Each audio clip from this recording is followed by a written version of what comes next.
visiem, kas mums pievienojušies, liels paldies. Tad nākamā kādu laiciņu neesam šajā formātā tikušies, un septembris klāt, es domāju, ka tad ļoti liederīgi pastīties atkal uz ekonomiku, kur mēs esam, kāda mums tā tuvākā nākotne ir.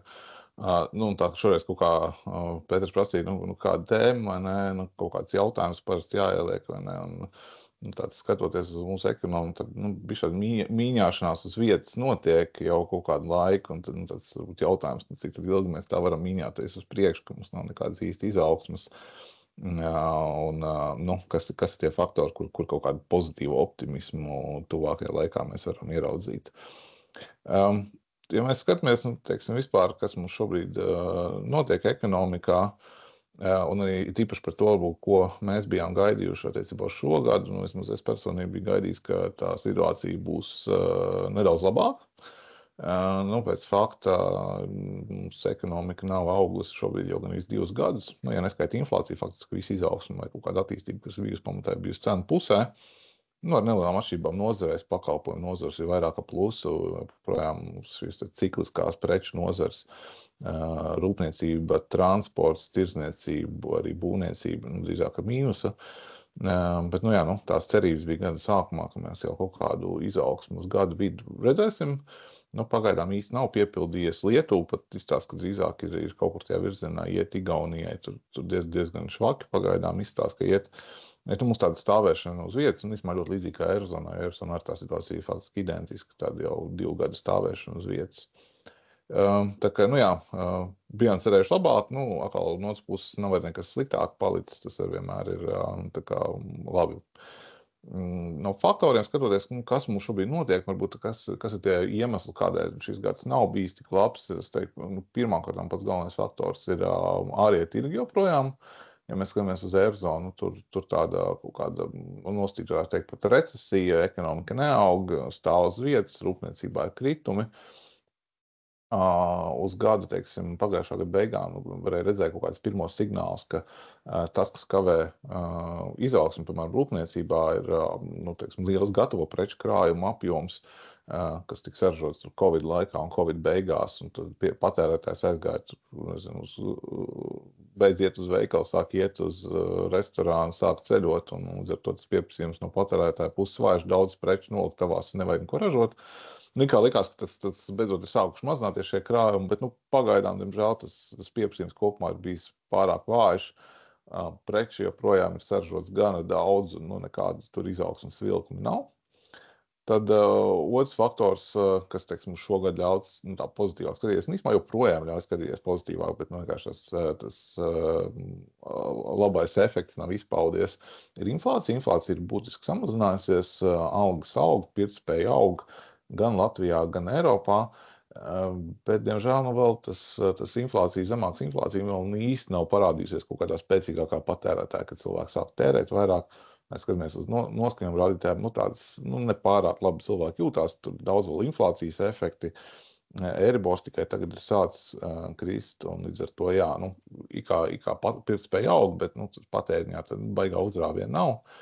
Un dēļ Eiribora savukārt tas nav īsti negaidīti, to mēs bijām gaidījuši, ka tā būvniecība un nekustamo īpašumu tirgus, tā aktivitāte šogad būs relatīvi zema. Tur nekāda pozitīva pārsteiguma nav, lai gan īstenībā vasaras ziņā, vasarā mēs Latvijā vismaz kreditēšanā diezgan labas tendences esam redzējuši. Kas ir pie pozitīvā, ka procentu likuma samazināšana ir sākusies, tas bija tā kā gaidīts, tur brīžiem mainījās tās gaidas, cik ātri un cik lielā mērā, šobrīd skaidrs, ka likmes mazinās Eiropā jau no vasaras sākuma.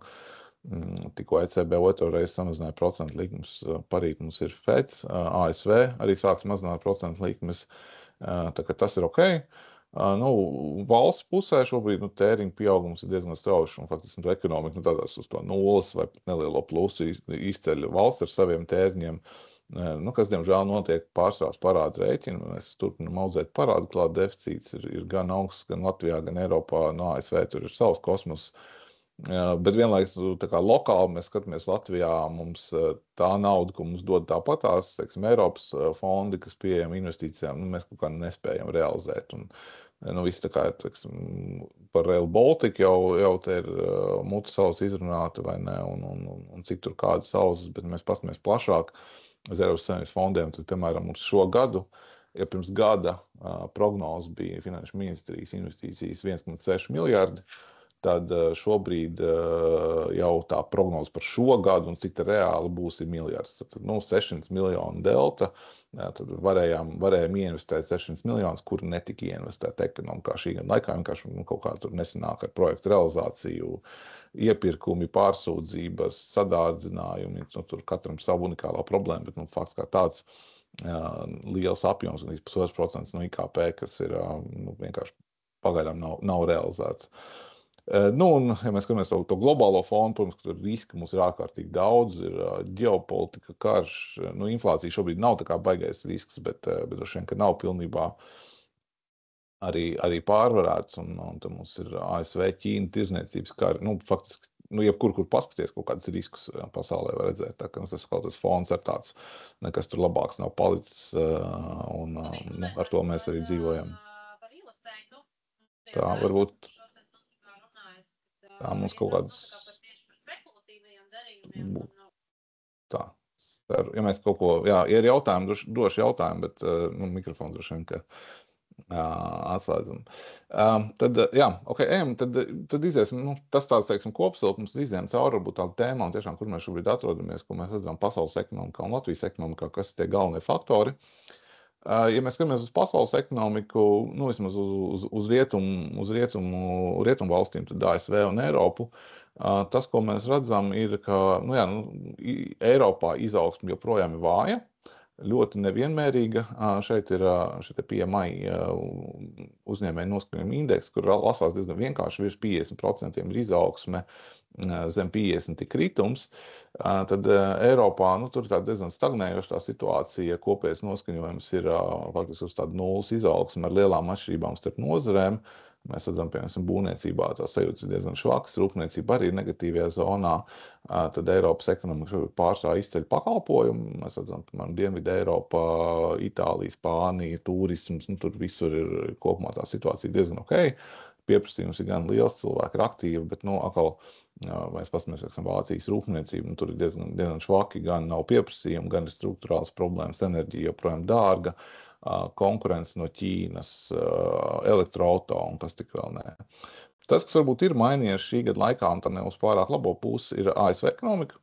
Faktiski ASV ekonomika tajā brīdī, kad aizgāja uz augšu inflācija un sākās šī straujā procentu likuma celšana, gandrīz uzreiz bija gaidas, ka tūlīt mēs redzēsim, kā ASV ekonomikā būs recesija, tā parasti notiek, izaugsme sabremzēsies, bet pēc fakta, ko mēs esam redzējuši pēdējie 2 gadi, ASV ekonomika ir reformējusi ārkārtīgi labi, izaugsme spēcīga, un tas jau tā kā jau likās, ok, droši vien, ka tās procentu likums ir nemaz nav tik augsts, un ekonomika spēja tādām dzīvot.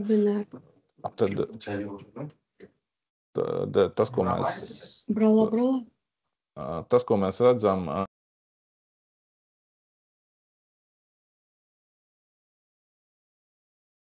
Mārtiņ, tev kāds arī nomutēja. Sorry. Tas, ko mēs redzam pēdējos mēnešos ASV, ka tā situācija ir sākusi palikt tāda nepārāk iepriecinoša. Mums ir gan bezdarbs aug, gan kredīta kvalitātes. Mēs paskatāmies kavējumi patēriņa kredītiem, autokredītiem ir aug. Jaunie pasūtījumi rūpniecībā arī kopumā tas noskaņojums nav pārāk iepriecinošs un pakalpojumos arī pozitīvs, bet diezgan vājš. Tā kā daudz tādas vājuma pazīmes no ASV ekonomikas parādījušās. Un faktiski atkal jautājums atgriežas par to, vai ASV būs vai nebūs recesija. It kā jau bijām 2 gadus gaidījuši, tad nekas nenotika, tagad jau beidzām gaidīt. Ja mēs skatāmies uz šiem noskaņojuma rādītājiem, kādi ir šobrīd, nav pārāk labi. Bet tās taisnās līnijas, tā pēdējā vērtība, ko mēs varam novērtēt, lai varētu salīdzināt, kur mēs esam pret vēsturi, pagaidām tie dati, kas no ASV nāk ārā, vairāk ir tādi, kas ir raksturīgi, kad ekonomikas izaugsme sabremzējās. Izaugsme kļūst lēnāk, kad tāds ciklisks svārstība. tie līmeņi pagaidām vēl nav tādi, kuros mēs varētu uztraukties par kaut kādu ļoti būtisku krīzi vai tur ekonomikas recesiju. Tas nenozīmē, ka kādos tuvākos mēnešos tā situācija nevar aiziet tajā virzienā, bet vismaz pagaidām tie signāli, kas ir, liecina izaugsmē ASV bremzēs, kļūst vājāk, tam, protams, ir pakārtot efekts uz visu pasauli, tas skatā uz Eiropu. ASV tomēr ir lielākā pasaules ekonomika, bet pagaidām tādu acīm redzamu līņās tur recesiju īsti signāli nav. Bet, diemžēl, mēs paskatāmies, teiksim, kaut kādus apsteidzošos signālus, un te, teiksim, ir divi. Viens darba tirgus, otrs ir, kas notiek finanšu tirgos, tīpaši ar ASV valdības obligācijām, un paskatāmies, teiksim, atšķirību starp to, kādas ir procentu likmes īstermiņam un ilgtermiņam, tad 10 gadu, 2-gadīgās likmes, tad, šeit mēs redzam vairāk, tādus, kas izskatās brīdis pirms recesijas, ja tā varētu teikt, tad bezdarbs ASV aug, un faktiski bezdarbs gandrīz nekad ASV nav audzis kaut cik noturīgi ilgāk par kādu mēnesi, 2, 3, lai pēc tam nesakot recesiju. Mēs šobrīd redzam jau kaut kādu tuvu gads ir, kad ASV pakāpeniski, bet tomēr tas bezdarbs dodas augšā. Un savukārt, ja mēs skatāmies finanšu tirgos, tad tajā brīdī, kad ASV Federālā rezerve pacēla likmes, tad skaidrs bija, ka šīs likmes ir stipri virs ilgtermiņa likmes, tāda ilgtermiņa līmeņa, tāda noturīgā. Un līdz ar to īstermiņa likmes bija lielāks par ilgtermiņa likmēm. Atkal šī negatīvā ienesīguma līkne, kad likmes ir paceltas stipri virs teiksim, tāda potenciālā līmeņa, faktiski pēdējās 8 recesijas ir iepriekš signalizējis. Tā kā atkal tie signāli joprojām ir tādi, ka iespējams ASV kaut kāda recesija būs. Ko tas nozīmē mums, vai mums par to ir ārkārtīgi jāuztraucās? Man tādas pilnīgi skaidras atbildes nav. Es pagaidām secos domāt, ka drīzāk nē. Tāpēc, ka, ja mēs paskatāmies uz Latviju, Eiropu, savā ziņā mums jau šāda recesija ir bijusi pēdējo 2 gadu laikā. Viņa ir tāda, nekāda, tehniski sanāk, tur IKP tur pa kādiem ceturkšņiem arī pakrīt, tad atkal paaug, drīzāk tāda muļāšanās uz vietas. Un, ja mēs skatāmies vēsturiski, tad recesijas, kas, teiksim, rodās no tā, ka vienkārši naudas cena ir paaugsta, tad likmes ir bijusi inflācijas problēma, centrālā banka paceļ procentu likmes, nobremzē ekonomiku, inflācija apstājās. Ja tajā brīdī, ekonomika tehniski varētu nonākt recesijā, bet ja likmes kaut kādā brīdī tiek palaistas uz leju, nauda būs tā kā lētāk un nav nekādu citu, tādu fundamentālu problēmu ekonomikā, kāds, piemēram, bija 8. gadā, bija vienkārši finanšu krīze un bija zaudējumi visur un tāds, teiksim, ilgstošs jau pēc tam parādu mazināšanas cikls, tad īstenībā ekonomika iestartē atpakaļ diezgan ātri. Un līdz ar to tas nebūtu nenozīmē, ka tur uzreiz jābūt kaut kādai dziļai vai smagai vai ļoti ilgstošai recesijai. Tā kā, es esmu tā 50 uz 50, manuprāt, ka varētu būt, ka mums ziņu lentēs tur tuvākā pusgada laikā parādīsies ziņa, kā ASV ekonomika tur ir recesijā un tā. Vai tas akurāt nozīmē, ka kaut kam dramatiskam jānotiek, īsti es tā kā šaubītos par to. Tas, kas varbūt, ja mēs skatāmies šās īstermiņa svārstības, ko viegli varbūt aizmirst, ir, kad mēs salīdzinām ASV un Eiropas ekonomiku, tad, tur skatāmies šobrīd tā performance atkal diezgan līdzīga, ASV bremzēs, tur Eiropa īsti neaug, bet tad ilgākā perspektīvā skatoties, tā problēma Eiropā ir tas, ka uz katru šādu krīzi Eiropa arvien tālāk atpaliek no ASV. Te, teiksim, kā ir IKP raudzes un kādas bijušas, teiksim, vēsturiskās valūtas fonda prognozes, teiksim, līdz 8. gadam auga ASV un Eiropa ļoti līdzīgi, prognozes arī bija ārkārtīgi līdzīgas, tad Eiropa daudz ilgāk atkopās no finanšu krīzes, un tagad arī, ja mēs paskatāmies šobrīd ASV ekonomikas prognozes, īstenībā tiek gaidīts, ka ASV ekonomika šogad un nākamgad būs lielāka nekā bija prognozes pirms Covid vispār notika. Tā atkopšanās ir bijusi ārkārtīgi spēcīga un laba. No Eiropa it kā ir tuvu, bet atkal ir tāds kaut kā tā plaisa pieaug. Un te, protams, Eiropas pusē ir daudz tādu jau struktūrālāk izaicinājumu enerģētika viens, bet droši vien, ka daudzās jomās jau pārregulācija, kā rezultātā mēs paskatāmies kaut kādas jaunākās tehnoloģijas, digitālās tehnoloģijas, mākslīgi intelekti, vienalga kas, tad Eiropa nekur nav Eiropai faktiski vadošo uzņēmumu. Visur tā ir vai no ASV vai Ķīna, kas ir šie tehnoloģiskie līderi pasaulē. Un tas ir liels, teiksim, izaicinājums Eiropai. Mums tas ir pakārtot, jo mēs esam daļa no Eiropas, mēs strādājam Eiropas tirgū. Un, ja mums šī eksporta tirgi neaug, ja mums Vācija neaug, tad mums ir ļoti grūti kaut kādu eksportu kāpināt, kas savukārt ir mūsu ekonomikas pamats. Līdz ar to, tā kā ASV bremzējās, bet tas relatīvi pret Eiropu joprojām tā performance īstenībā ir stipri laba. Tad pastoties, kas mums notiek šobrīd, teiksim, kas vēl bijuši tie sāpīgi izaicinājumi, inflācija. Skaidrs, teiksim, mēs jau kādu brīdi esam pieraduši ziņās vairs neredzēt, tur 11% inflācija šobrīd pēdējie daži mēneši pat ir zem 1% Latvijā, tad pret pagājušo gadu cenas ir auguši par 0,7%.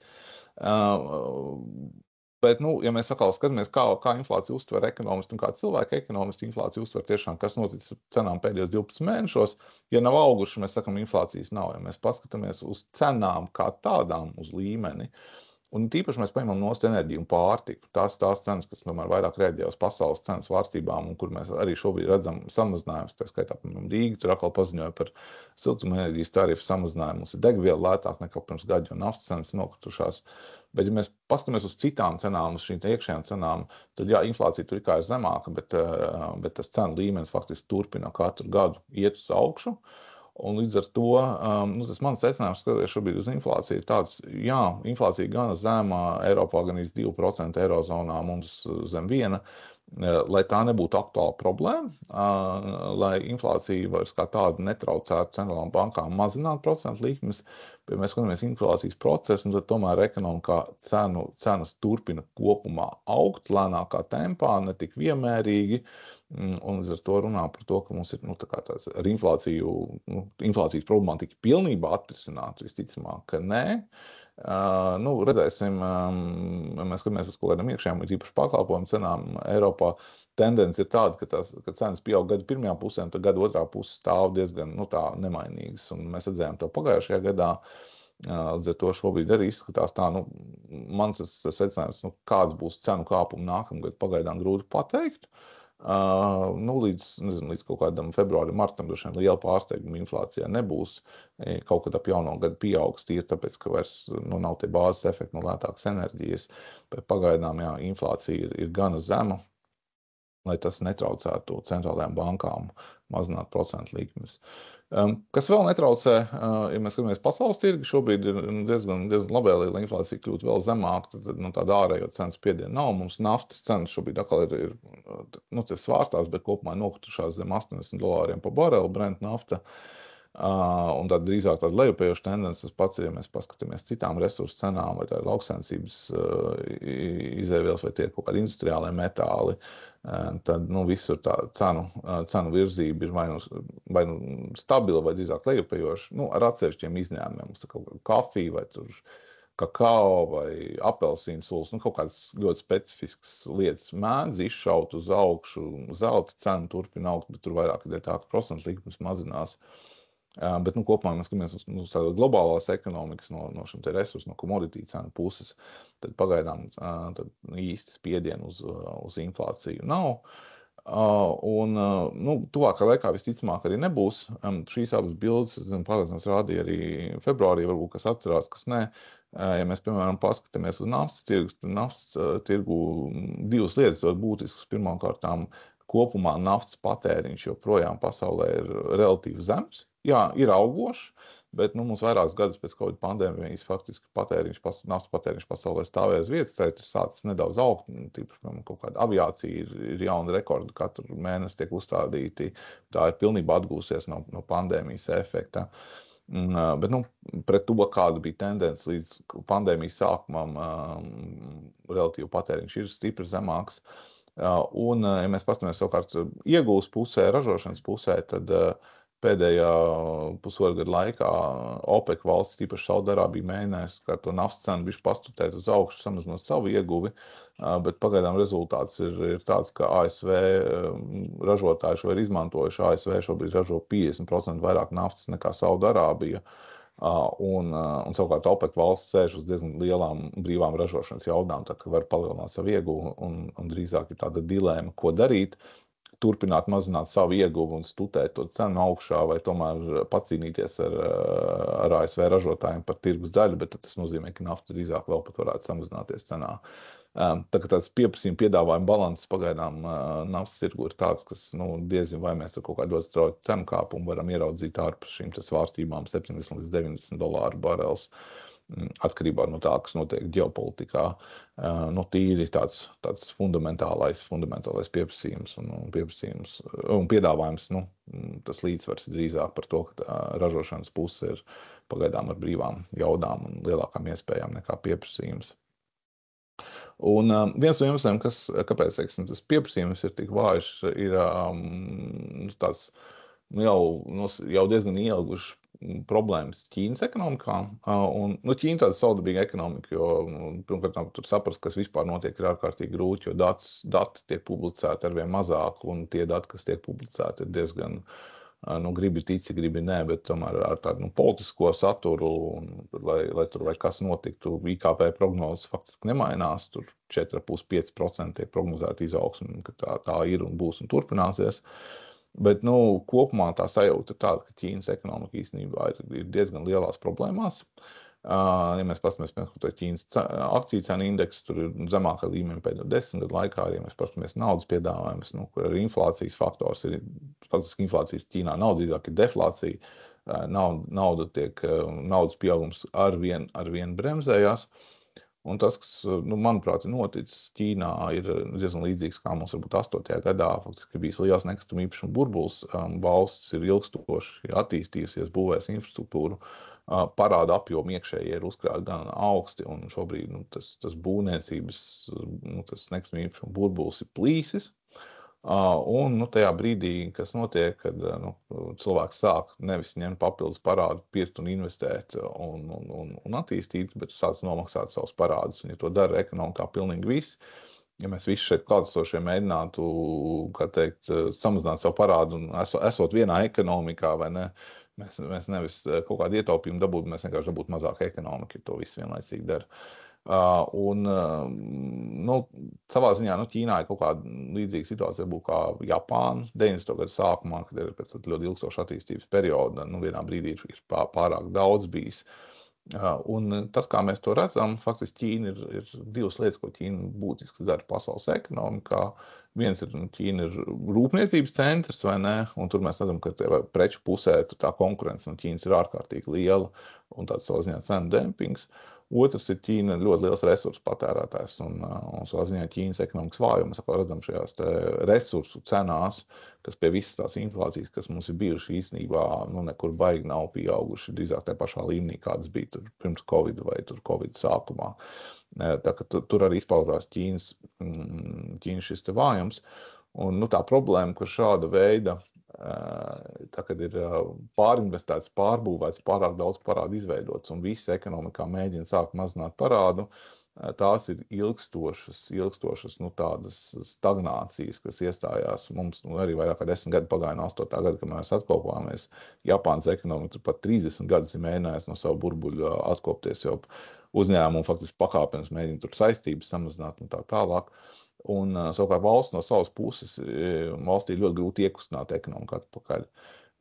Tas, ko var darīt Ķīna, viens ir mēģināt eksportu palielināt, bet Ķīna jau ir ļoti liels eksportētājs ar tirdzniecības pārpalikumu un faktiski visi uzreiz ir gatavi cīnīties pretī ar tarifiem un ko tik vēl ne. Otrs ir mēģināt turpināt kaut ko būvēt un šādā veidā investēt, bet Ķīna jau ir sainvestējusi un faktiski tā Japānas pieredze un kad kaut kādā brīdī jau no tā papildus lidostām vai tiltu pār upēm vai vēl kaut kur tā jēga vairs nav. Tad tur paliek nekas vairāk daudz. ASV parādīja, ka var iedot cilvēkiem vienkārši naudu, viņi iztērēs. Tas var iekustināt ekonomiku, bet citādāk kopumā tas skats uz Ķīnas ekonomiku man ir ārkārtīgi piesardzīgs tuvākiem gadiem.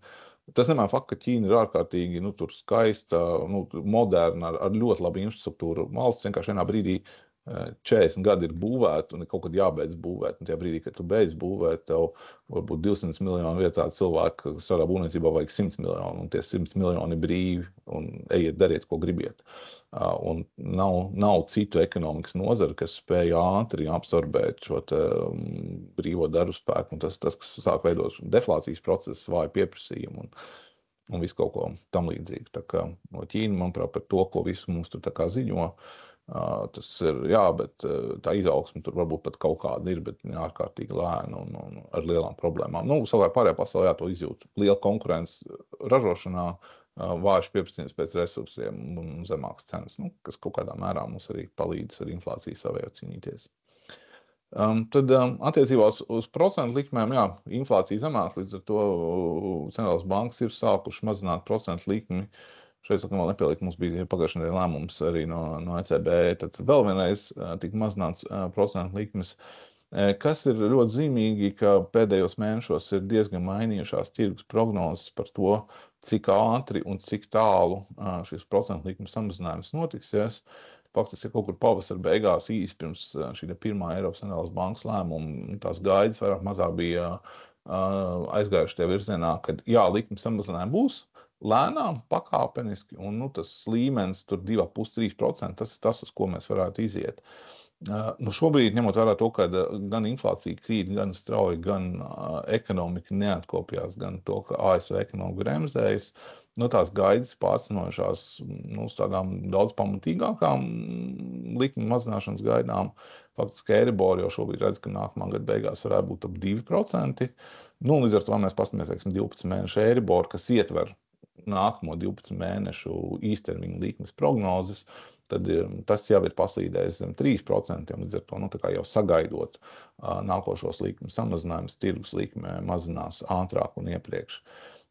Tas ir tas, ko šobrīd tirgi prognozē, bet pagaidām es teiktu, ka vēl tāds ļoti liela nenoteiktība, piemēram, es paņēmu no Bloomberg termināļa, tad tās ir tādas tirgus prognozes par to, kas notiksies ar procentu likmēm. Tas, kā mēs to lasām, tā pirmā kolona ir nākamās sanāksmes, tātad pa labi Eirozona, pa kreisi Federālā rezerve, tā Federālā rezervē nākamā sanāksme ir 18. septembris, tad tas ir rītdien, un mēs paskatāmies ar tā pirmā kolona, cik ir tie iecenotie nosacīti likmi samazinājumi. Tas, ko mēs redzam, piemēram, ka ASV uz rītdienu iecenotais likmi samazinājums 1,6. Tad tirgum ir īstenībā kaut kāda vairāk kā 60% varbūtība tiek likta, kad pirmais samazinājums būs nevis 1, bet 2 gājieni ASV.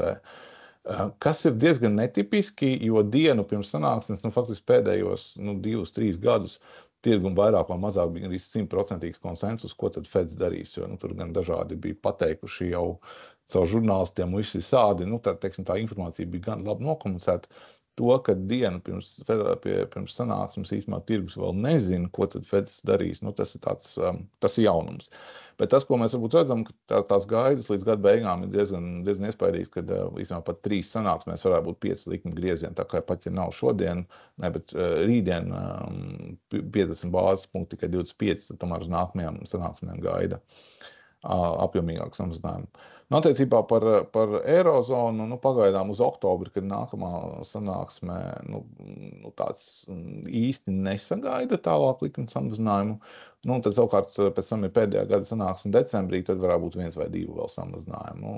Ja mēs paskatāmies, kas ir tas mērķa prognoze, tad faktiski tā mērķa prognoze ir, ka Eirozonā likums 2% varētu sasniegt.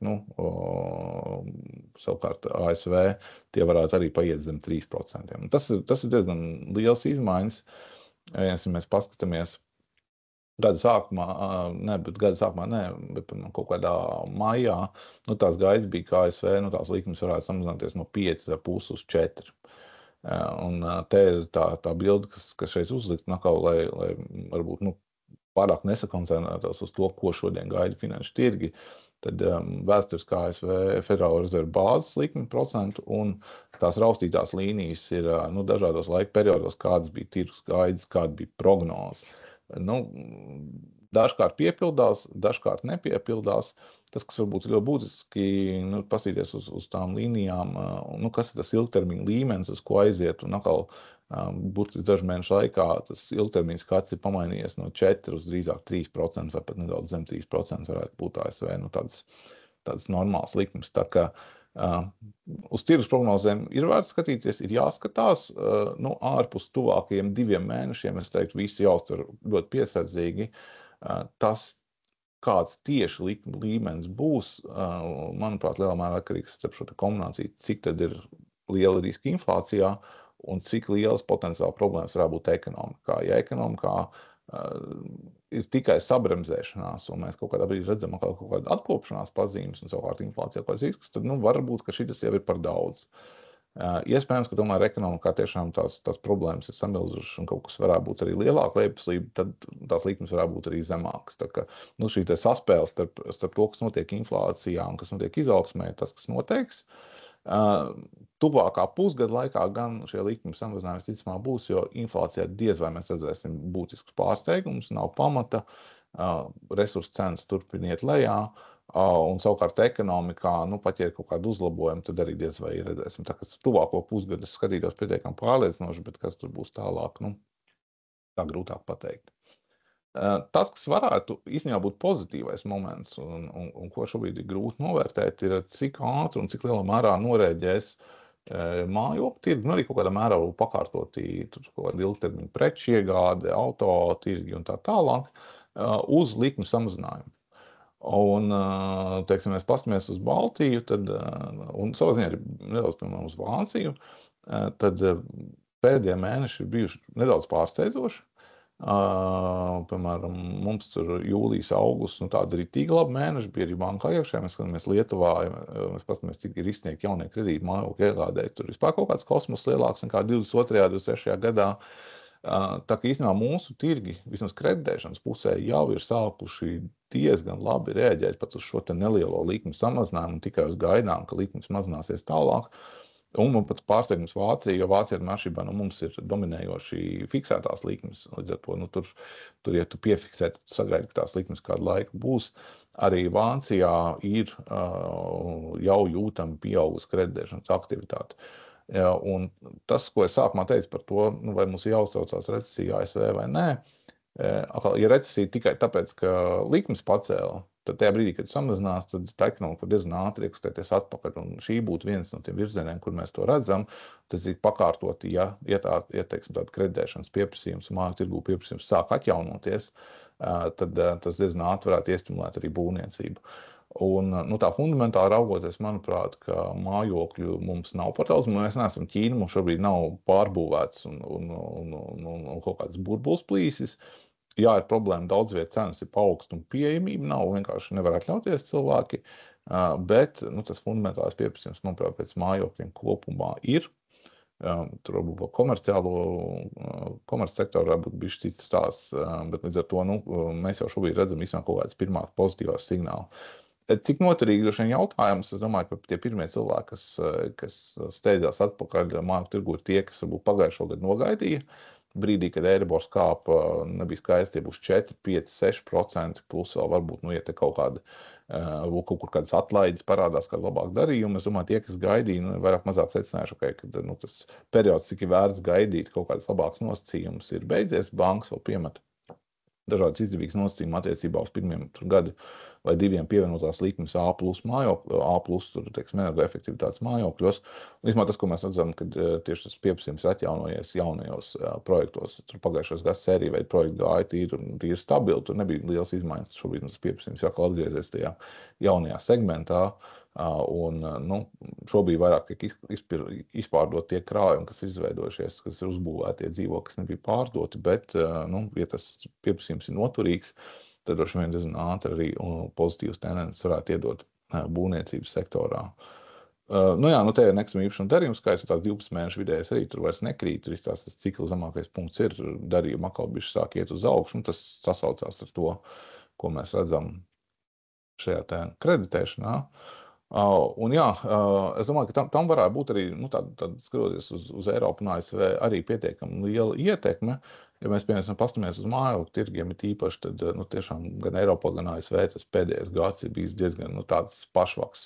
Mēs paskatāmies ASV tur esošo māju pārdošanas apjomu, faktiski tur 8. 9. gada līmenī būvniecības noskaņojums slikts. Zviedrijā arī no jauna uzsāktā būvniecība nokrita jau pagājušo gadu, bet tur vēl kaut kāda zinām inerci gāja tie projekti, kas tika uzsākt realizēt 21. 22. gadā.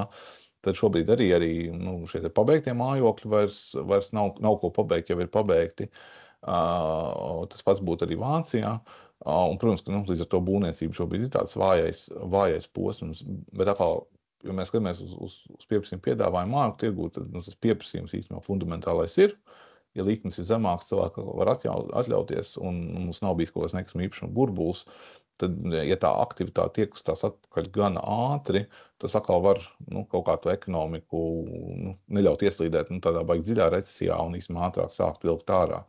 Un Latvijai īpaši būtiski, Baltijai Latvijai ir tas, ka priekš Eiropas mums arī eksports lielā mērā vērsts uz būvniecības sektoru, vai tie ir kokmateriāli, vai tā ir dažādas veidi būvkonstrukcijas, metāla apstrādē, mašīnu būvē. Mums tas arī tur moduļu mājas un dažādi cementa izstrādājumi. Tā kā priekš mūsu eksporta, tas, kas notiek Zviedrijā, Skandināvijā, Lielbritānijā, Vācijā, būvniecībā ir ārkārtīgi būtiski, un ja te mēs ieraugam kaut kādu pozitīvu dinamiku, tad tas arī ir tas, kas var iedot, tādu pozitīvu dinamiku mūsu ekonomikai. Tā būtu viena no tādām cerībām, uz ko mēs varētu skatīties uz nākamo gadu.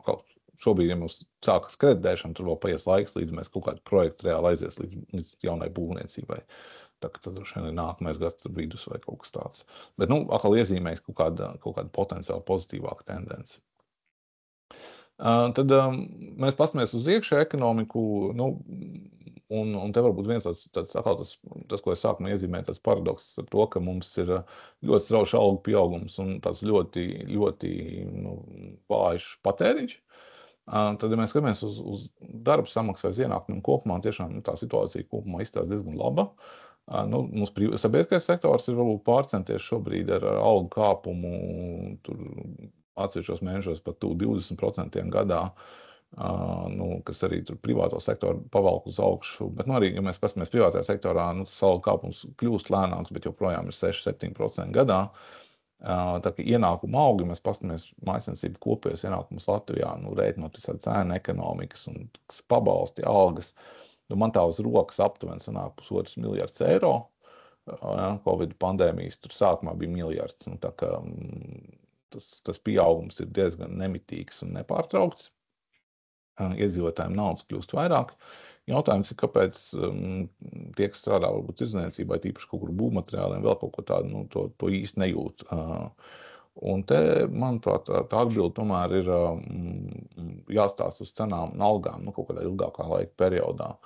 Mēs, piemēram, paskatāmies video darba samaksu un patēriņu cenas Baltijā, un paskatāmies no 21. gada sākuma, tad, teiksim, Latvijā tikai šobrīd algu kāpums kaut kādā mērā sāk noķert cenu kāpumu. Tad faktiski cenas ir 35% auguši, un šobrīd jau algas kaut kur aptuveni tādā pašā līmenī.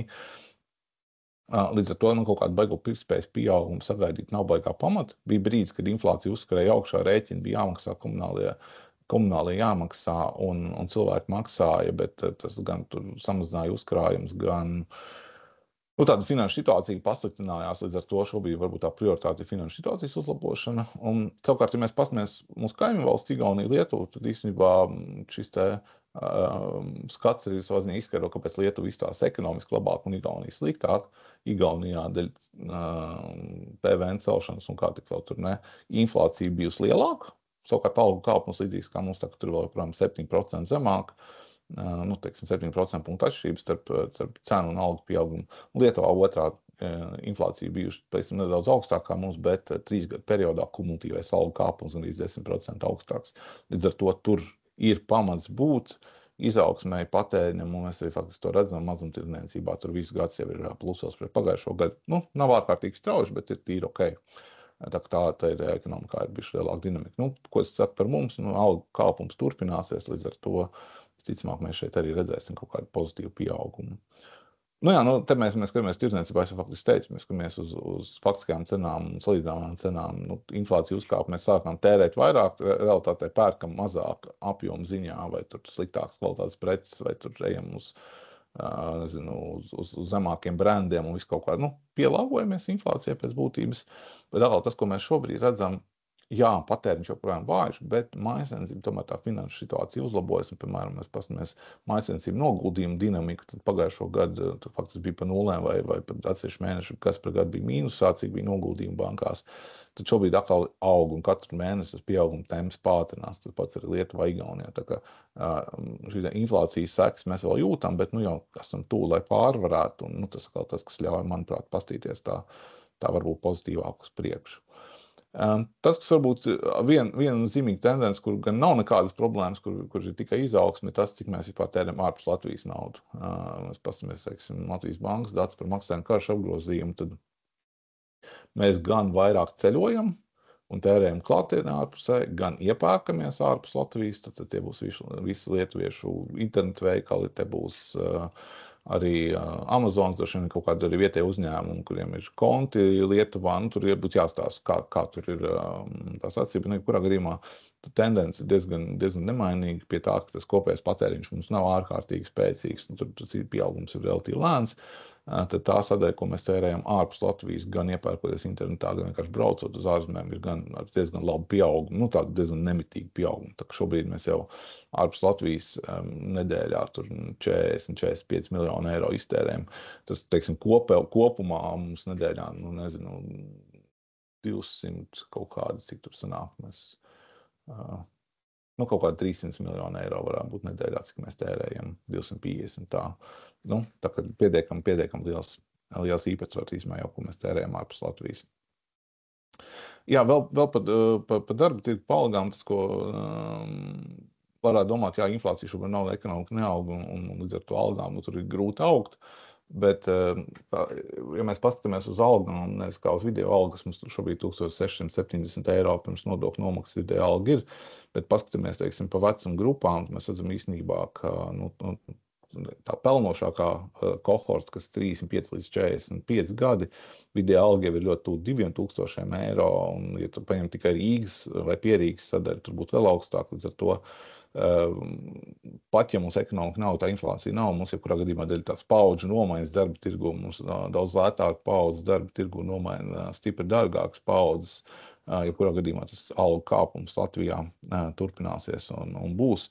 Es kaut ko visam nesen atradu savu vecu bildi, ka 17. gadā tad šie te pelnošākajai sadaļai bija tikko pār 1000 eiro pārkāpis vidēja alga, tad tagad jau ir 2000 faktiski. Tā kā cik 7–8 gadu laikā dubultojušies, esam tīri neslikti. Vēl viena varbūt tāda zīmīga tendence, kas varbūt ir kaut kas jauns un kurš nebija iepriekš pievērst uzmanību, bet ko jau var sākt izmērīt, ir migrācijas jautājums un vispār, kas darba tirgu notiek. Ja mēs paskatāmies uz darba tirgu, šobrīd tāda dīvaina situācija, kā reģistrētais bezdarbs ir ārkārtīgi zems. Mēs skatāmies pēc oficiālais bezdarbs, ko mēr pēc apsekojuma, tur ir zināms pieaugums. Tad tā atšķirība ir tāda, ka mēs skatāmies, ir kaut kāda darba vietas samazinājums cikliskajās nozarēs, tad transports, būvniecība, rūpniecība ir reāli darba vietas fiziski kļuvuši mazāk, tā kā ir kaut kāda zaudējuma no šīs te stagnācijas, recesijas.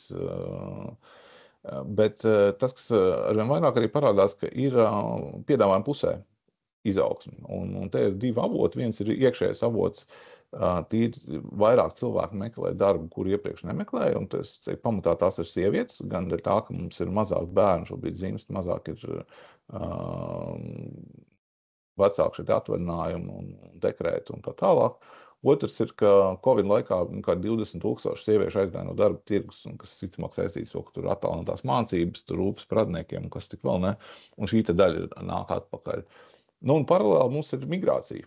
Mēs tā kā pieraduši, ka mums migrācija ir negatīva, visu laiku cilvēki brauc prom no Latvijas, un mēs paskatāmies, vai cilvēki, kas šodien brauc prom no Latvijas, jā, tādi ir, gana daudz, bet ja mēs skatāmies neto, tad tā plūsma ir jau 2 gadus pozitīva. Skaidrs, ka mums tur daudz Ukraiņu bija, bet, ja mēs, piemēram, paskatāmies pilsoniskās migrācijas lietu pārvaldes datus un uz uzturēšanās atļauju skaitu Latvijā, un paņemam ārā Krieviju, Baltkrieviju, Ukraiņu, tur ir karš, ģeopolitika, bet paskatāmies, kas paliek pāri, tad tas 21. gads, tas ir 31. decembris, Un tad attiecīgi šī gada vidus 30. jūnijas, 2,5 gadu laikā mums ir 10,5 tūkstoši cilvēku klāt. Un tur ir Indijas, Šrilankas, Uzbekistānas, Vidusāzija, bet ir arī diezgan daudz Eiropas valsts. Tā kā nu, mans secinājums droši vien atkal tā ir jauna tendence, ka tāda ļoti plaša emigrācija mums ir beigusies. Mūsu ienākuma līmenis ir gan augsts, lai cilvēkiem ārpus Latvijas te jau šķistu kaut kas interesants. Mēs, protams, ka brauksim prom un brauksim atpakaļ, tas ir normāli, mēs esam Eiropas tirgus un to mēs esam gribējuši, tam tā ir jāfunkcionē un tam tā ir jābūt, bet tā plūsma vairs nav viennozīmīgi vienā virzienā, viņi ir gan uz priekšu uz atpakaļ, un tiešām ir jauna tendence parādījusies, un tas droši vien, ka tikai turpināsies, jo ienākumu mums augs. Un savukārt pasaulē potenciāli cilvēku skaits, kas dzīvo valstīs, no kurām gribētu doties prom, arī tikai augs. Tad tā ir tāda plūsma, kas mūsu virzienā ir parādījusies un visticamāk turpināsies. Tā kumulatīvi reiķinot, ko nozīmē 10,5 tūkstoši 2 gados, tā ir starpība pēc 20 gadiem. Rīgas reģions ir 1 miljons cilvēku vai 800 tūkstoši. Tas, principā, to pamaina. Tā kā atkal jauna tendence, un savā ziņā mēs varam par tiem Boltu šoferiem visādi kaut ko domāt, bet laikam jāsāk novērtēt to, ka cilvēki ārpus Latvijas kaut ko sāk ieraudzīt Latvijā gan interesanti, ko mēs paši iespējams dažkārt nepamanām, cepoties par visu, kas notiek valstī. Tā kā ir kaut kādas pozitīvas tendences. Tad vēl bišķi par nozarēm izjūt cauri, es jau rūpniecībā vairāk kārt pieskāros, līdz ar to es tam negribu baigi detalizēt vairs iet iekšā, bet, tas galvenais faktors, ka šobrīd kavē 2, līdz ar to ir pilns noliktavs, un ir tur dažādas problēmas Vācijā ar konkurētspēju, dārgi energoresursi. Izmantā skatā Ķīna, ko es nepieminēju pie Ķīnas faktora, Vācijā liels tirgus ir Ķīna, līdz ar to, ja Ķīnas izaugsme ir vāja un ar savām problēmām, tad arī tas eksporta virziens nestrādā. Un, ja mēs skatāmies Eiropā, tad rūpniecība un loģistika ir ārkārtīgi cieši sasvietas kopā. Te ir ražošanas apjoma Eiropas rūpniecībā, un tas tā zilganīgai, tā pelēcīgā līnija, tas ir, cik smagās automašīnas pārvietojas pa autobāņiem Vācijā.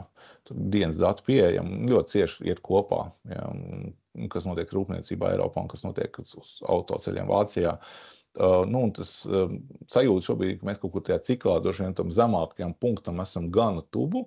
Mums ir bijuši 2 gadu periodā recesija, bet pagaidām pieprasījums joprojām ir vājš, ir noliktavas ir gana pilnas. Un te ir tāds varbūt gan sarežģīta bilde, bet, manuprāt, to loģiku varbūt ilustrē. Tad tā sarkanā līnija ir tas, kas notiek rūpniecībā Baltijā pret iepriekšējo gadu, tad izaugsme ir vai nav. Un tā melnā līnija ir no ASV datiem, no ražotāju aptaujām, tad 2 jautājumi, cik jums ir krājumi, cik jums jaunie pasūtījumi. Un atšķirības starp šiem 2 rādītājiem, tad kā mēs to saprotam, ja mums krājumi ir maz un pasūtījumi daudz, jāražo būs. Un būs izaugsme rūpniecībā. Un tas, ko, piemēram, mēs redzējām 21. gada sākumā. Un savukārt, ja ir otrādi krājumi, daudz pasūtījumu nav, jāražo nebūs. Un tas, ko mēs redzējām pēdējo 2 gadu laikā. Tas, ko mēs redzam šobrīd, skatoties uz priekšu, ir īstenībā neko. Kaut kādi pasūtījumi ir, kaut kādi krājumi ir, nekāda pamata nec lielai izaugsmē, nec lielam kritumam īsti nav. Tuvākā pusgada laikā bišķi tālāk. Un te ir atkal tas signāls likās, aizies uz augšu, bet īstenībā aizgāja uz 0 un apstājās. Nav pagaidām. Diemžēl tāda pārliecinoša izaugsmes signāla rūpniecībā nav. Drīzāk tāda, tas cikla zemākais punkts varētu būt, bet viņš tā varētu ieilgt. Un savukārt, priekš uzņēmumu tāda līmeņa, protams, kad tie cikla zemākie punkti ir grūtākie, kad neiztur kāds finansiāli restruktūrizācijas un kas tik vēl ne. Tāds nav patīkams brīdis. Bet, diemžēl, no tāda ārējiem tirgiem, tā baigi neko uz priekšu, tuvākie 5-6 mēneši mēs īsti neredzam līdz gada beigām. Tas viens faktors, kas droši vien šo arī ietekmē, un attiecīgi līdz ar to ar Latviju, ir autotirgus. Atkal šo te es rādījis to bildi, mums autoreģistrācijas, gan jaunie, gan lietotie autoņi, tur tā vidējā līnija man tāds mēģinājums novērtēt amortizācijas līmeni, mēs par to amortizāciju bakstamies. Bet kas ir interesanti, ja mēs paskatāmies, piemēram, Vāciju, viens ir, mums ir elektroauto, bija brīžiem viņi uzrāva augšā, tagad atkal tas pieprasījums, tas baigi atslābis, tur vēl ķīnieši konkurē, tur kaut kādi tarifi. Bet, ja mēs paskatāmies uz jauno auto reģistrācijām un paskatāmies to līmeni, kas šobrīd ir un kas īstenībā ir bijis Vācijā pēdējos jau 4 gadus, tad tas apjoms ir tas, kur bija zemākie pieprasījuma līmeņi pēc 8. gada un pēc Eirozonas parādu krīzes. Jā, un tad bija mums tur tā bedre, kas izveidojās 21. un 22. gadā, tur bija šis pusvadītāja trūkums, bet tagad arī tas ir beidzies, un īstenībā tas fundamentāls pieprasījums autotirgu ir diezgan vājš. Un tas visticamāk ir gan attālinātais darbs, gan kāršērings, gan vispār tāda kultūrāla kaut kāda izmaiņa. Šeit kaut kāda daļa cilvēku līdz joprojām nezinu, kādu auto viņi mainītu, kādu gatavu pirkt, vai tas ir elektro vai hibrīds vai kas tur. Tas ir tāds, kas nāk vēl pa virs Vācijai, tad ir šis tehnoloģiskais izmaiņu aspekts, ir Ķīnas konkurence, tīpaši elektroauto, kas ir ļoti, ļoti agresīva, kur Ķīna savas iekšējās problēmas risina caur eksporta kanālu, bet tad ir arī tas, ka tas kopējais pieprasījums īstenībā ir joprojām vājš, un te vairs nav runa par to, ka nevar saražot auto var saražot, viņi gan pietiekami saražot, bet nav spēka. Tā kā, te es arī biju gaidījis kaut kādu uzlabojumu. Varbūt, ja mums šī pirktspēja turpina uzlaboties, mēs redzēsim kaut kādu tālāku pozitīvu dinamiku, bet iespējams ir kaut kāda arī izmaiņa notikusi tiešām tajā patērētāju uzvedībā, tajā, cik mums daudz automašīnas ir reāli vajadzīgas un cik mēs viņas gribam lietot. Grūti pateikt. Eiropā tas, protams, ir ļoti būtiski, jo autobūve ir kaut kāda 10% no Eiropas visas rūpniecības, un tur ir ļoti daudz pakārtotie ražotāji, kas tur visu kaut ko rezerves daļas un komplektējošos ražot, tā ka tas nav tikai tur Volkswagen vai BMW vai Mercedes, vai tas ir daudz citi arī uzņēmumi ietekmēti ar šo tēmu.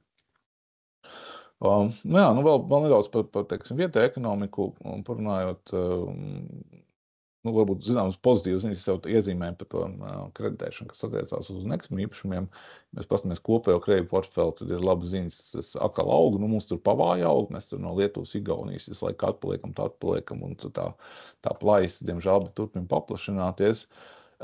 Tas, kur mēs atpaliekam kreditēšanā, un kas varbūt mums ir tāda diskusija ļoti grūti iet sabiedrībā, kurš tad ir vainīgs pie kā, un vai te politiķi, vai bankas, vai regulācija, ja mēs paskatāmies uz Baltijas valstīm un pa nozarēm, tad mūsu atpalicība no Lietuvas, Igaunijas tieši kreditēšanas jautājumā pamatā izriet no 2 lietām, no hipotekāriem kredītiem un nekustamo īpašumu nozares attīstības.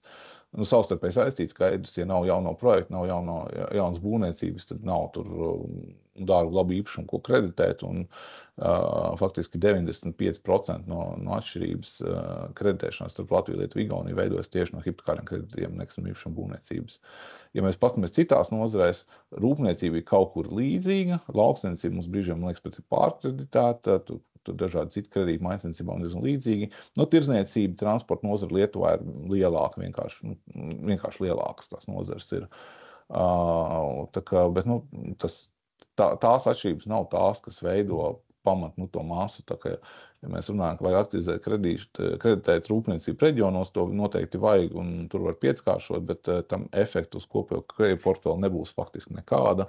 Mums vajag vairāk būvēt, mums vajag vairāk ņemt hipotekāros kredītus, mums vajag gribēt un mēģināt dzīvot labākos apstākļos. Un te man bija tāda ļoti dīvaina pieredze. Piektdien biju Lanīdas konferencē 30 gadu, atzīmēt asociācijas dibināšanas 30 gadu to jubileju. Un bija diskusija par mājokļu renovācijām.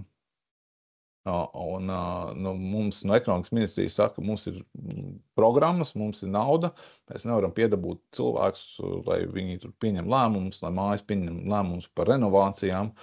Un vienlaikus no Lietuvas nekustamo īpašumu attīstājiem saka, mums naudas nav, mums valsts tam naudu nedod, bet mums visi grib darīt. Un atkal te ir jautājums, mums ir nauda, neviens negrib neko darīt, neko uzlabot, un kaimiņi saka, mums nav naudas, bet mēs tāpat gribam un daram. Tā kā atkal tāds prāta jautājums, kā mēs uz to skatāmies, kaut kādu pozitīvāku vilkni gribētos redzēt šajā aspektā. Vēl pavisam pēdējās bildes, viens, kas man varbūt nedaudz neiepriecina, kaut kā IT biznesa pakalpojumu nozara, mums kaut kā švaki vismaz eksporta pusē ir sākus izskatīties pēdējo 2 gadu laikā. Darba tirgu skatoties darba vietu ziņā tik traki neizstāst, mēs tur baigi dramatiski atpalikt no Lietuvas, Igaunijas, tā ka varbūt tas ir kaut kāds transfer pricings vai kaut kas tāds, ja mums ir gan eksportā, gan importā. Tā dinamika diezgan līdzīga. Bet tas ir kaut kas, kas varētu būt, ka tiešām mums kaut kā arī tā pakalpojumu nozares attīstība iepalikusi. Otrs, protams, ir turisms. Mums joprojām tur mēģina no pandēmijas atgūties. Šī gada sākums bija joprojām, mēs tur baigi traki izskatījāmies. Tagad tikko bija ziņa, ka beidzot jūlijā mums ir pirmais mēnesis, kad turistu skaits, kas ir palikuši turistu tur viesnīcās, un tā bija tāds pats kā 19. gada jūlijā. Nakšu ziņā vēl joprojām ir mīnus, un tur ir vairāk vietējais turisms, mazāk ārvalstu turisms, bet tā 5 gadi ir prasījis, lai tā nozara vispār kaut kur atkoptos. Skaidrs, ka tās nozares, kas ir tur lejā, kurām ir grūti ar atkopšanos, tās visas ir kaut kur Krievijas tūmā, kur daudz Krievijas turistu bijuši, un tos ir grūti varbūt aizvietot. Bet, jāstrādā arī ar citiem, mums arī vācieši nebrauc tik daudz, cik iepriekš. Vēl tur potenciāls noteikti ir, prāmis vajadzētu dabūt Rīgā un tā tālāk. Bet, kopumā kā pakalpojumu nozars aug, bet kaut kāds tāds pārāk patīkams tendences parādās īsti nevar izskaidrot, vai tiešām tik liela atšķirība eksistē, vai tas ir kaut kas tāds statistikas efekts. Un noslēdzot šo visu, skatoties uz priekšu, mēs skatāmies uz kaut kādām prognozēm, tad tā labā ziņa, ka pagaidām nekas tāds baigi dramatisks neizstāsta. Mēs skatāmies uz uzņēmēju noskaņojumu kaut kādu kopējo indikātoru. Drīzāk ir līmenis nav ārkārtīgi labs, bet tā tendence drīzāk uz augšu. Un tie faktori, varbūt neuzlabojas tik strauji, kā gribētu, bet rūpniecībā joprojām es sagaidīju, ka nākamgad kaut kāda tā lejupslīde beigsies, patērētāji pagaidām piesardzīgi nav tās pilnas, bet inflācija ir zema, un līdz ar to es teiktu, ka kaut kādā brīdī jau tas patēriņš iestartēs atpakaļ, likmes palīdzēs noteikti, un es kaut kā par to ASV recesiju nesatrauktos tik ļoti, iespējams tāda būtu. Tas, kas varbūt ir zināmā mērā problemātika, ir, ka daudzas šīs pat relatīvi nevarētu nosaukt par labajām ziņām ekonomikā, bet vismaz nekas sliktāk nepaliek, ir tas, ka balstās uz to, ka valsts joprojām ļoti lielā apjomā tērē naudu un budžeta deficīti ir augsti, parāda līmeņi ir augsti. Latvijā, Eiropā šobrīd ir atpakaļ fiskālajie noteikumi, no nākamā gada jau lielāki ierobežojumi, deficīta apjomi ir jāmazina.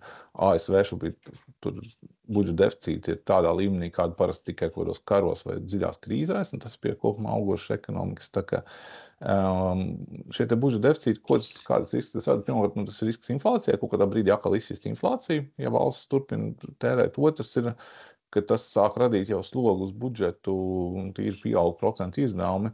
Valstīm ar ļoti lielu parādu slogu, kādā brīdī vienkārši grūti to visu apkalpot. Tas atkal tur var kaut kādas finanšu tirgos riskus izsist ārā. Vai tā ir problēma vai nav, kā to risinās, likmes samazinās, protams, nav tik akūti, bet tas, kas šobrīd nav, ir vispār kādas politiskās gribas kaut kā risināt šo problēmu. Pagaidām viss, kā iet arī ASV vēlēšanās, viens kandidātiem īsti kaut kā sabalansēt valsts tēriņus ar ieņēmumiem nesola. Un arī mēs esam aizgājuši no tāda tuvu bezdeficīta budžeta veidošanas uz to, ka mēs 3% deficītu uztveram vairāk mazāk par tādu normālu līmeni, ko mēs arī ilgākā laikā plānojam uzturēt. Tā kā tas no vienas puses tutē ekonomika īstermiņā, no otras puses rada inflācijas un kaut kādas arī finanšu riskus ilgākā termiņā. Tas ir tāds vietējais aspekts. Protams, mēs skatāmies uz globālo risku, mums ir daudz, var sadomāt, cik tik gribi ģeopolitika, demogrāfija, un tur nekas nav daudz mainījies. Vai tas ir kaut kas jauns? Droši vien, ka nē. Esam jau kaut kā pieraduši to dzīvot. Līdz ar to, es joprojām sagaidītu, šis gads mums nav bijis tik labs, kā mēs cerējām. Kaut kāda neliela izaugsme vienam gadu beigās būs, uz nākamo gadu kaut kāda mērena izaugsme sagaidām, bet pagaidām tad kaut kāda ļoti strauja ar izaugsmi, kādā īsti pamata neredz, bet arī sliktāk diezin vai paliks. Tā ka tas tāds kopējs skats uz ekonomiku. Paldies, un tad varbūt mēs varam kādus jautājumus.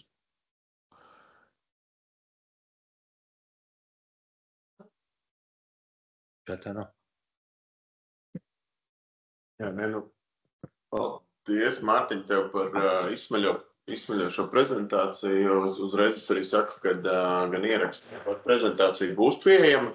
Bet pie jautājumiem atgriežoties, skatos, neviens nav, kā saka, uzdrošināts. Es varbūt pajautāšu, saki. Uz tādu no makro uz tādu mikro līmeni vai domājot par nākamā gada budžetu, kas tagad ir viens no karstākajiem topikām mediju telpā.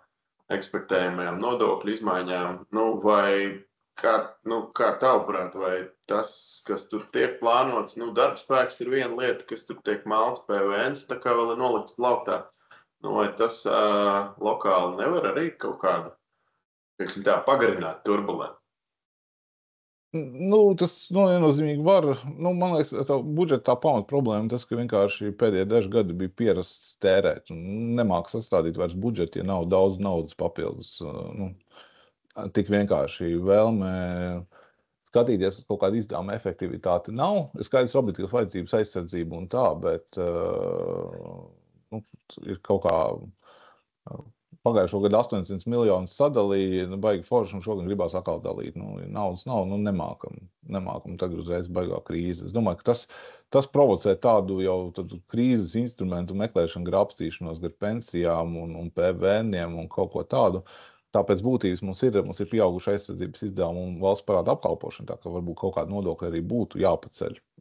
Bet es domāju, tur drīzāk būtu visas akcijas un kaut kas tāds, kur tu var tos virzienus skatīties. Darbspēka nodokļi, žēl, ka mēs gribam to šajā gadā realizēt, jo parasti tas prasa zināmu, tad ir pietiekami finanši ietilpīgi, un, teiksim, pagājušo gadu, ja būtu realizēts, nauda bija gana daudz, varēja samazināt darbspēka nodokļus, tik daudz neiztērēt citās jomās, un viss būtu baigi forši. Novilka, nesaņēmās, nerealizēja, tagad grib gadā, kad nav naudas nodokļus samazināt, tāpēc ir, manuprāt, tik sarežģīti. Es personīgi neredzu nekādu traģēdiju, tikai tas, ka politiski ir pieraduši, ka ir daudz naudas visu laiku papildus. Jāstrādā. Kokos jau viņi nevar, tas ir skaidrs. Bet varbūt, Mārtiņ, tev kāds komentārs par Igaunijas, teiksim, tā nodokļu politikas izmaiņām, kur attiecīgi ir šis te jaunais nodoklis automašīnu, pirmreizējo reģistrāciju, ikgadējais nodoklis arī uz automašīnām, tad PVNs no nākamā gada jūlija, laikam, klāt. Jā. Tālāk. Vēl divi. Skarbi. Jā, Igaunijai, viņiem ir tā ekonomiskā situācija sarežģītāka. Viņiem viens no faktoriem, kas ir viņiem kopējais, teiksim, jūtība par procentu likmēm ir stipri lielāka, jo viņiem privātā sektora parāds ir divreiz lielāks par mums. Uz to viņiem visi tie Eiribor pieaugumi ir stipri smagāk iesastuši. Un budžets nepildās, un tās problēmas līdzīgas kā mums. Viņi tādas ziemeļa kaut kāda Eiropas modeli paņēmuši tik pacelt PVN līdz lielam līmenim. Un šeit tāpat kā mēs skatās, kas kaimiņiem kādu nodokli, ko mēs varam ieviest, tad tie auto tur trāpa. Kā mēs zinām pēc pieredzes, tā PVN celšana, viņi nav īpaši labi ekonomika nereaģē uz to.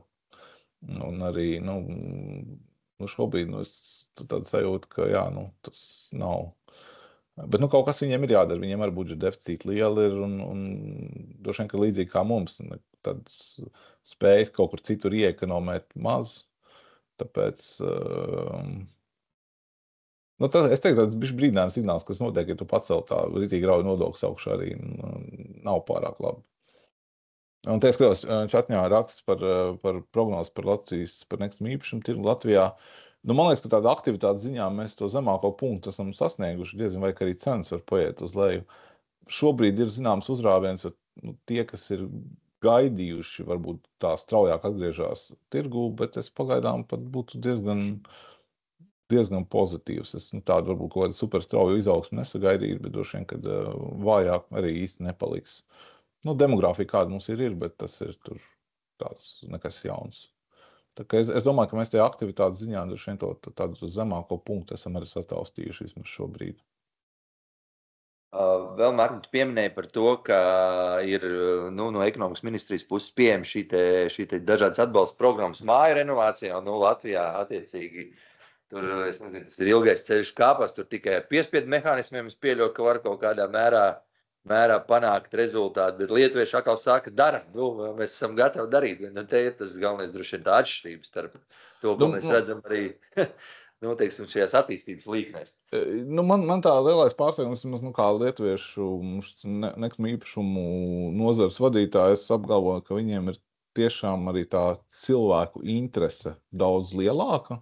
Viņiem arī tas pats lēmumu pieņemšana pietiekami smaga, bet tā vēlme šos lēmumus pieņemt tādā cilvēku līmenī ir daudz lielāka un tiešām gan aktīvi cilvēki grib to darīt un dara. Un jā, te sanāk tāds paradoks.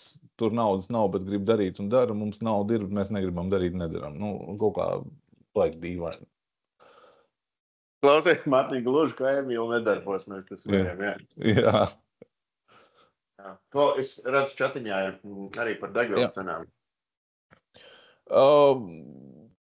Kaut kādā mērā, jā, nu, mums transporta nozarē, es nezinu, vai transporta nozarē kaut kas baigi pasliktinās. Es domāju, ka tur ir jau tāds progresīvs liktāk bijis pēdējo 2 gadu laikā. Drīzāk nav atkopšanās un degvielas cenās. Viena lieta, kas ir baigi nokritusi, viens ir naftas cena nokritusies, otra ir produktu maržas. Nu, tas droši vien ir signāls, kad rūpniecības preču sektors pasaulē ir kopumā vājš, tas pieprasījums nav liels. Un tas ļaus tām maržām nokrist. Bet es teiktu, ka sliktāk droši vien no apjoma ziņā nepaliek, vienkārši arī nepaliek labāk. Un finansiāli, protams, daudziem, kas